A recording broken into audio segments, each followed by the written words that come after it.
Olá, candidato. Vamos lá, dando continuidade ao estudo do Estatuto da Criança e do Adolescente. Eu quero trazer algo novo para você sobre o informativo 831 do STJ. O que nós temos de novo aí sobre jurisprudência? Para a gente começar, né, já atualizando aí. Cuidado, candidato, nós tivemos uma alteração recente. Lembre que eu falei do início do nosso material que nós temos agora o Estatuto da Primeira Infância. E o Estatuto da Primeira Infância, ele mexeu no Código de Processo Penal. Quando você for estudar o artigo 318 do Código de Processo Penal, você vai observar justamente a alteração. Onde eu quero chegar, candidato? Não quero chegar direto ao processo penal. Eu quero mostrar para você a interferência aqui do Estatuto da Criança e do Adolescente, o Estatuto da Primeira Infância, mexendo no Código de Processo Penal. Por quê? Nós temos o seguinte, o que nós temos de novo aqui para começar a cair nos concursos? Uma gestante, lógico, a gestante está lá, esperando a criança, ela tem direito à prisão domiciliar. Cometeu um crime, terá direito à prisão domiciliar. Lembra que antes a lei colocava para a gente só a partir do 7º mês. Agora o Estatuto da Primeira Infância veio e alterou. Então veja, tá gestante, cometeu o crime, ela terá direito à prisão domiciliar. E mais, candidato, olha o cuidado. A criança nasceu. O Estatuto da Primeira Infância, que interferiu lá no 318 do Código de Processo Penal, vai colocar para a gente o seguinte: se esta mãe for a única pessoa que vai cuidar dessa criança, dar assistência material, moral e educacional para a criança de 0 a 12 anos incompletos, ela terá direito também à prisão domiciliar. Isso vai causar muito entendimento para um lado, para o outro, mas olha o cuidado que você vai levar para a prova. Não só a mãe. A própria lei coloca para a gente, se o pai cometeu o crime e ele tem uma criança de 0 a 12 anos incompletos e essa criança depende dele para assistência material, moral e educacional, ele terá também direito à prisão domiciliar. Então, candidato, leia os informativos do STF, do STJ, para você ficar atualizado. Além de conhecer a letra da lei, além de conhecer as dicas que nós vamos passar aqui, esteja sempre atualizado com a jurisprudência do STJ e STF. Perfeito? Bom, dando continuidade ao nosso estudo, vamos lá. Eu falei para você no nosso bloco passado, eu comecei as considerações preliminares. Deixei claro para você quem é criança, quem é adolescente, quem é o jovem adulto, perfeito? Então, nós vamos fazer um apanhado aqui para a coisa ficar completa para o seu concurso. Deixe o seu material de lado e vamos comigo agora. Vamos lá. Veja, candidato, na aula passada das considerações preliminares, nós deixamos claro que o Estatuto da Criança e do Adolescente adotou a teoria da atividade, ou seja, considera-se praticado o ato infracional no momento da ação ou da omissão, ainda que outro seja o momento do resultado. O importante aqui é saber que o ECA também adotou a teoria da atividade, para o tempo do ato infracional. Mas, aliado à teoria da atividade, o Estatuto da Criança e do Adolescente adotou o critério biológico, também chamado de cronológico, perfeito? Então, o artigo 2º deixa claro para a gente que a criança é aquela de 0 a 12 anos incompletos. Essa é a criança. Então, cuidado com uma situação hipotética na prova. O adolescente é aquele entre 12 e 18 anos de idade. E o jovem adulto, onde a lei diz, aplica-se excepcionalmente esta lei, ou seja, o Estatuto da Criança e do Adolescente, para a pessoa entre 18 e 21 anos de idade. 21 anos de idade. Então, candidato, vamos entender aqui, vamos melhorar esse critério biológico e vamos ver a aplicabilidade disso aí nas situações hipotéticas. Então, deixe o seu material de lado agora e vamos entender isso aí. Bom, o artigo 2º colocou para você quem é a criança, quem é o adolescente, quem é o jovem adulto. Então, daqui você já tira uma informação importante. o que nós vamos levar em consideração é a data, tá? A idade do adolescente na data do fato. No dia em que ele desferiu os tiros na vítima, ele tinha 17 anos, 11 meses e 29 dias.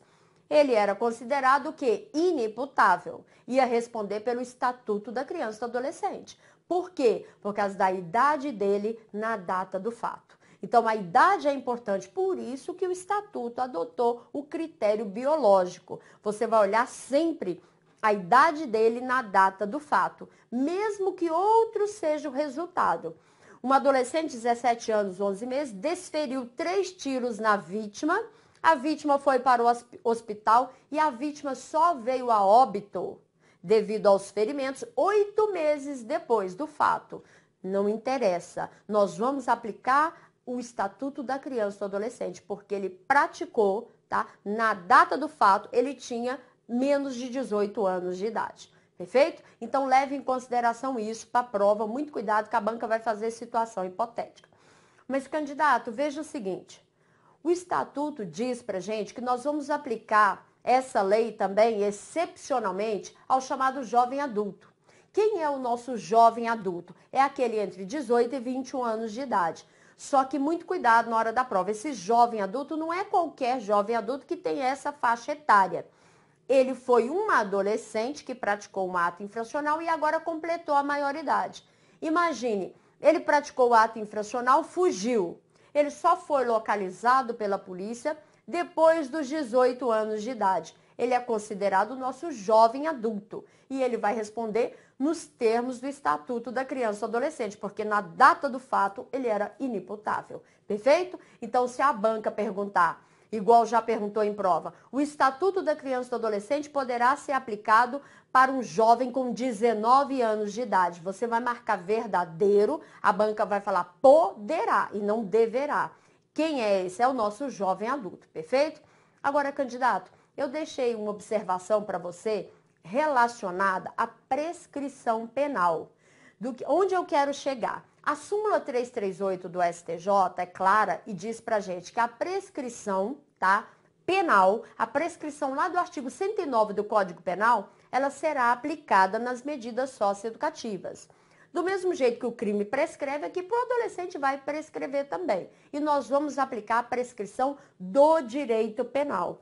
Mas lembrando que o próprio Código Penal diz, se o agente for menor de 21 anos de idade, a prescrição é pela metade. Então, é bem benéfico para o adolescente. Imagine, um adolescente praticou um ato infracional grave, com violência ou grave ameaça à pessoa. O juiz determinou a internação do adolescente. A sentença foi de internação, medida socioeducativa de internação. Essa internação, ela tem prazo máximo de 3 anos. Vejam onde o STJ chegou. Então, a internação, que é a mais gravosa, que tem prazo máximo de 3 anos, ela prescreve em 4 anos. De onde o STJ tirou esse raciocínio? Veja, candidato, aplicando o artigo 109 do Código Penal. E utilizando a regra também, que a prescrição para o menor de 21, ele acontece pela metade. Então, se na sua prova cair, a medida socioeducativa prescreve, marque verdadeiro. E se a banca colocar a prescrição penal vai ser aplicada ao adolescente, você vai marcar verdadeiro, justamente por causa da súmula 338 do STJ. Perfeito? Além dessa informação preciosa, candidato, nós temos uma observação com a súmula também 711 do Supremo Tribunal Federal, onde essa súmula vai ser aplicada para o crime continuado e o crime permanente. Então, olha o cuidado, a situação hipotética que a banca já fez várias vezes, tá? Principalmente o CESP. Observe o seguinte, imagine que um adolescente com 17 anos de idade, tá? E 11 meses, ele resolve praticar um ato infracional, tá? Análogo a um sequestro. Mantenha a vítima no cativeiro, tá? Olha, ele tem 17 anos, 11 meses. Mantenha a vítima no cativeiro por 2 meses. Você percebe que aí ele já completa a maioridade. A polícia chega depois desse tempo e consegue resgatar a vítima e pegar este jovem. A minha pergunta é, E agora, ele responderá nos termos do Estatuto da Criança e do Adolescente ou ele responderá nos termos do Código Penal? Candidato, aqui nós vamos aplicar o Código Penal. Perfeito? Veja que ele estava no ato infracional, saiu do ato infracional e estava praticando crime. Quando a polícia chegou, ele não estava em flagrante de ato infracional, e sim de crime. Nós vamos aplicar aqui, tá? Mesmo que a lei seja mais gravosa, mas nós vamos aplicar aqui a súmula 711 para o crime permanente ou para o crime continuado. Seria diferente se a banca tivesse colocado para você o seguinte: uma adolescente com 17 anos, 11 meses, manteve a vítima no cativeiro e conta toda uma situação hipotética e a polícia chega, tá? 5 dias depois, 10 dias depois. Olha a idade dele. Mas naquela outra situação, a banca deixou claro que ele manteve a vítima no cativeiro por 2 meses. Completa a maioridade e já está praticando ali um crime permanente. Então, neste caso, não responderá pelo ECA. Muito cuidado, porque dependendo do seu concurso, a banca pode fazer uma questão mais elaborada. Perfeito? Então, voltando para o nosso material, candidato, olha o que nós temos aí, então, justificando o que eu terminei de falar para você. As medidas socioeducativas previstas no ECA, além de possuírem um caráter protetivo, também são retributivas e repressivas, com certeza, por serem impostas coercitivamente, razão pela qual deve incidir a prescrição. Então, veja, a prescrição penal vai ser aplicada em obediência ao princípio da igualdade, garantindo aos menores os mesmos direitos dos imputáveis, nos termos da súmula 338 do STJ. Então, medida socioeducativa prescreve? Sim, aplica-se a prescrição penal para o adolescente. E conferindo aí, súmula 711, a lei penal mais grave aplica-se ao crime continuado e ao crime permanente, a nossa situação lá, ó. Se a sua vigência é anterior à cessação da continuidade ou da permanência. Perfeito, candidato? Então, muito cuidado com essas considerações preliminares. E veja o que nós temos aqui no nosso ponto 4, ainda de consideração preliminar. Eu faço isso logo no início, candidato, por isso que eu coloco lá preliminar, para que você entenda bem a lei daqui para frente. O artigo 6º, que já foi cobrado muito em prova, ele diz: na interpretação desta lei do ECA, levar-se-ão em conta os fins sociais. Aqui a lei se dirige às exigências do bem comum, os direitos e deveres individuais e coletivos e a condição peculiar da criança e do adolescente como pessoas em desenvolvimento. Candidato, desse artigo 6º, se cair em prova, como já caiu na Polícia Civil aqui no Distrito Federal, observe o seguinte, olha, desse artigo 6º, você vai marcar em prova que o ECA adotou a interpretação teleológica. Então, olha o cuidado. Caindo em prova, você marque. O Estatuto da Criança e do Adolescente adotou a interpretação teleológica. Ou seja, o intérprete tem que olhar para essa lei com fins sociais. Essa é a ideia que a lei é dirigida. Então, nós não adotamos aqui uma interpretação gramatical, adotamos a interpretação teleológica, voltada para fins sociais, perfeito? Essa é a ideia que a lei impõe, tá claro? Então, dando continuidade aí, vamos mais um pouco.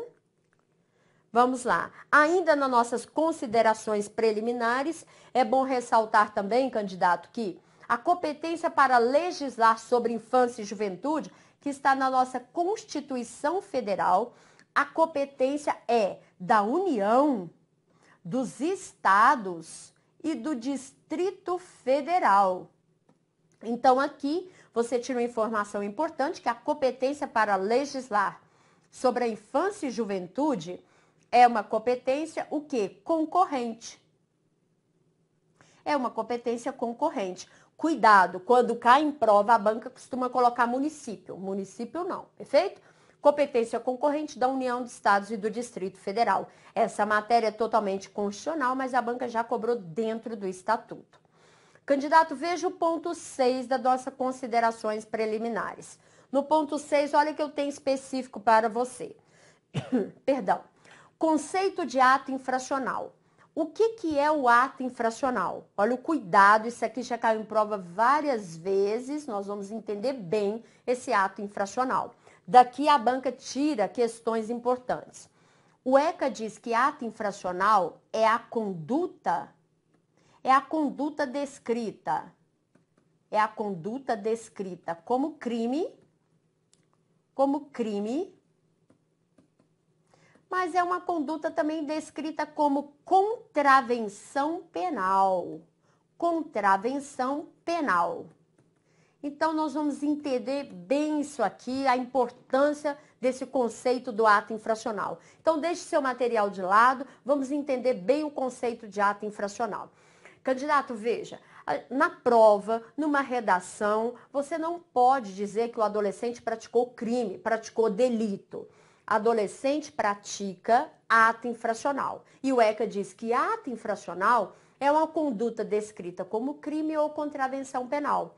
Ou seja, o adolescente só será punido pela prática do ato infracional se a conduta que ele vier a praticar estiver descrita na legislação penal, como crime, tá? No Código Penal ou nas legislações extravagantes. Por exemplo, clareando a coisa. Imagine, um adolescente entregou droga na esquina. Ele estava praticando tráfico de drogas, perfeito? Esse adolescente só será punido pelo Estatuto da Criança e do Adolescente, pelo ato infracional análogo ao tráfico de drogas. Por quê? Porque essa conduta já está descrita na lei de drogas. Só que eu não vou aplicar a lei de drogas para ele, perfeito? Eu vou aplicar o Estatuto da Criança e do Adolescente, porque ele é inimputável. Só que o ato infracional é conduta descrita como crime ou contravenção penal. Então, essa conduta tem que estar descrita, senão ele não será apenado. Perfeito? Tá? Sancionado aí, né? Porque pena ele não vai cumprir também, nós vamos ver. Então, candidato, desse conceito, vamos aprofundar um pouquinho agora que você entendeu o conceito. Já caiu em prova dizendo o seguinte, olha, adolescente pratica fato típico e antijurídico.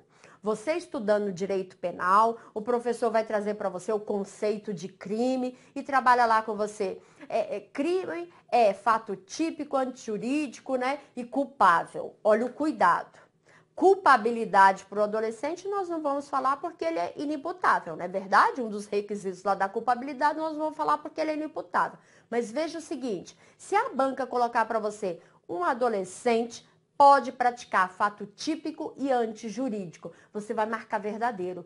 Isso já caiu em prova, por exemplo, a Funivesta já cobrou na prova da Polícia Militar aqui no Distrito Federal uma questão dessa, tá?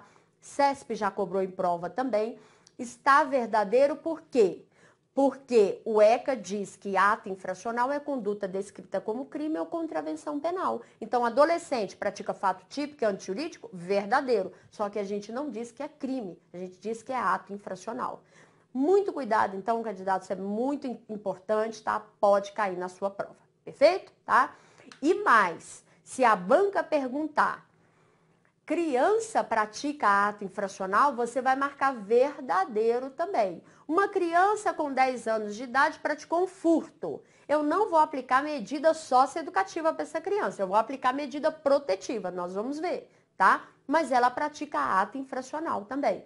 Vai pegando esses casos que aparecem aí na mídia, né? Aquela criança que entrou no condomínio e estava lá furtando o carro junto com a outra criança, perfeito? Então, veja isso, tudo a aplicação do Estatuto da Criança e do Adolescente, perfeito? Voltando para o nosso material agora, vamos lá entendendo mais um pouco aí do ECA. Nós temos um ponto importante que vem caindo muito em prova. Fixação da competência no ECA. Você estuda muito competência no processo penal e olha o cuidado. Como que nós vamos fixar a competência no ECA? Candidato, nós temos uma regra geral, onde a lei diz que a competência será fixada pelo domicílio dos pais ou responsável.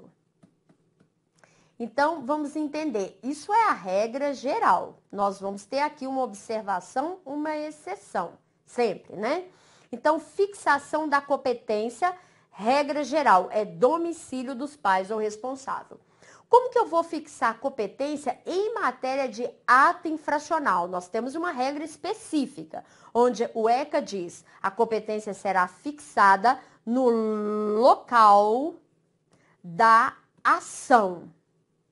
Então, ó, nós temos regras distintas, nós vamos entender cada uma aqui. E como nós vamos fixar na execução da medida socioeducativa?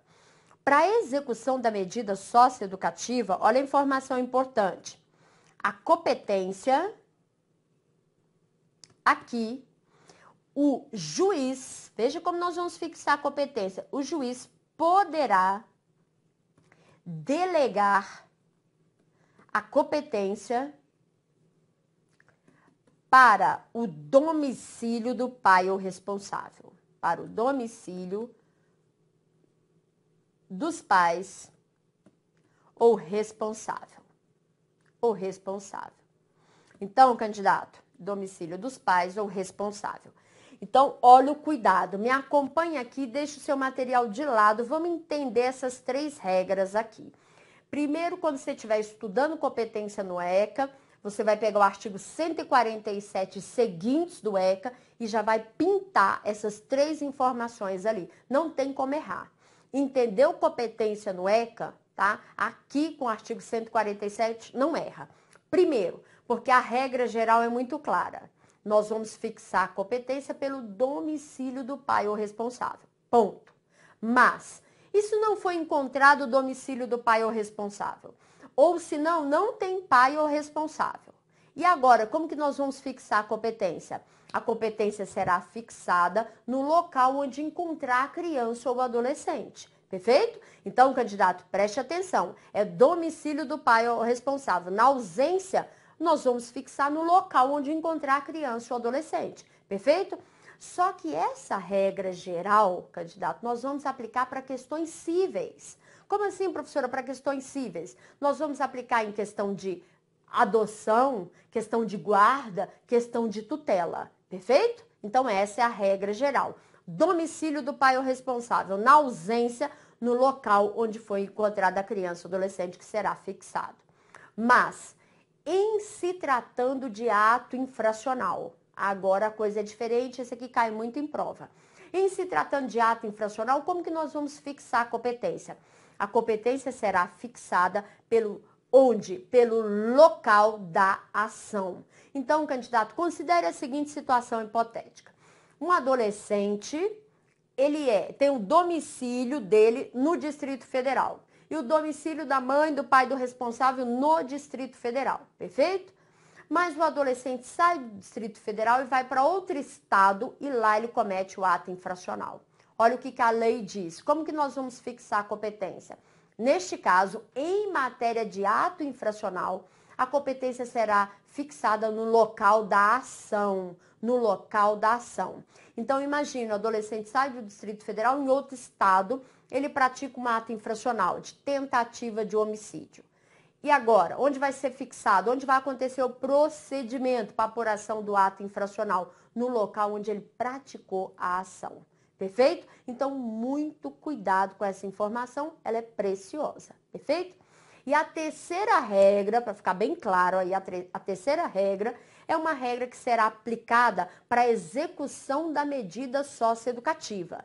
Então, observe o seguinte, esse adolescente, que o domicílio dele e do pai ou responsável é no Distrito Federal, e ele sai do Distrito Federal e comete o ato infracional em outro local, tá? O que vai acontecer?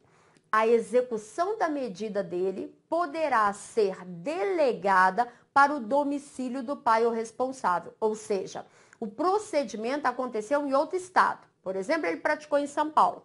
O procedimento aconteceu todo em São Paulo. Mas o juiz lá pode o quê? Delegar a competência para que ele cumpra a medida socioeducativa no domicílio do pai ou responsável.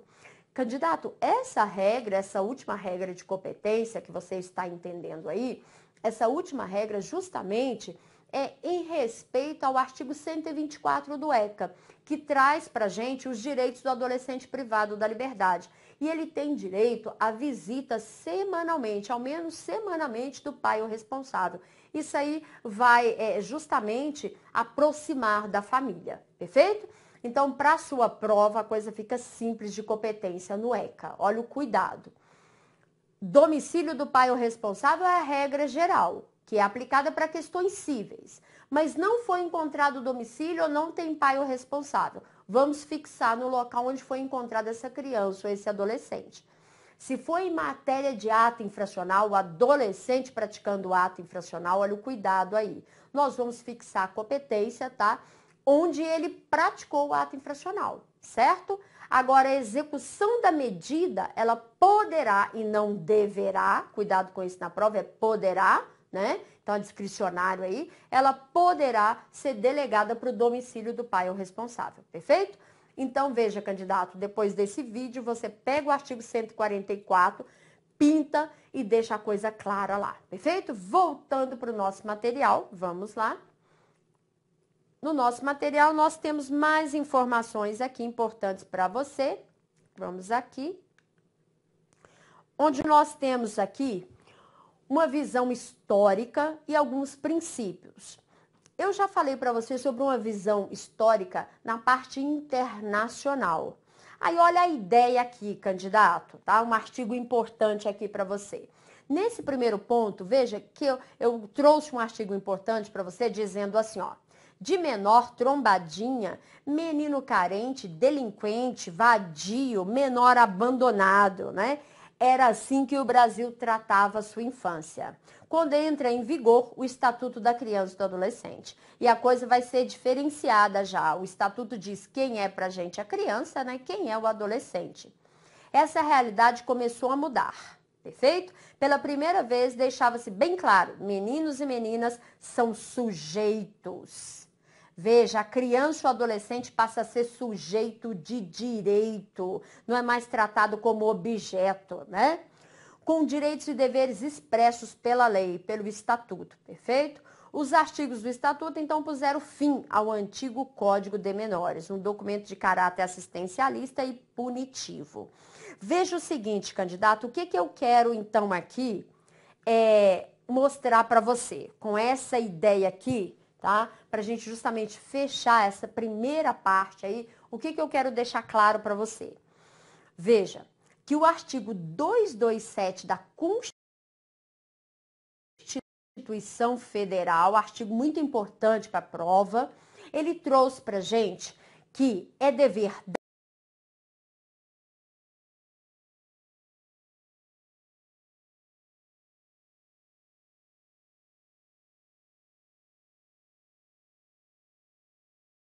da família, da sociedade e do Estado assegurar à criança, ao adolescente e ao jovem com absoluta prioridade o direito à vida, à saúde, à alimentação, à educação, ao lazer e à profissionalização, à cultura, à dignidade, ao respeito, à liberdade e à convivência familiar e comunitária. Além de colocá-los a salvo, né, de toda forma de negligência, discriminação, exploração, violência, crueldade e opressão. Candidato, qual é a ideia aqui que eu quero passar para você? Ó, veja o seguinte, olha o cuidado. Por que essas datas aí no nosso material? 1979, vigorava o chamado Código de Menores. Código de Menores. 1988 veio a nossa Constituição Federal. 1990 nasce o Estatuto da Criança e do Adolescente. Então, veja, essa visão importante aqui você tem que ter, porque nós vamos tirar alguns princípios daqui. Então, deixe seu material de lado e vamos entender essa visão histórica aqui. Lembre que você já tem aí um vídeo que nós gravamos sobre a parte internacional. E agora, nesse ponto aqui, eu quero deixar claro para você o seguinte, ó. 1979, vigorava o Código de Menores. A criança, o adolescente ali, inclusive, que era chamado menor, vigorava ali a doutrina da situação irregular. 1988 vem a nossa Constituição Federal e no artigo 227 ela traz a proteção integral, a proteção absoluta. Aí vem ao nosso Estatuto da Criança e do Adolescente, pregando a doutrina da proteção integral. Então, para a prova, candidato, o que eu quero com essas datas aqui? Não que você fixe data, mas o que eu quero que você leve para a prova? Que foi o Estatuto da Criança e do Adolescente, que revogou expressamente o Código de Menores, e o ECA substituiu a doutrina da situação irregular pela doutrina da proteção integral. Essa proteção integral, ela está no artigo 227, tá? Da Constituição, e ela está no artigo 1º do ECA. O ECA, né, no artigo 1º, ele abre com a proteção integral. Perfeito? Tá? Fechamos mais um bloco aí com você.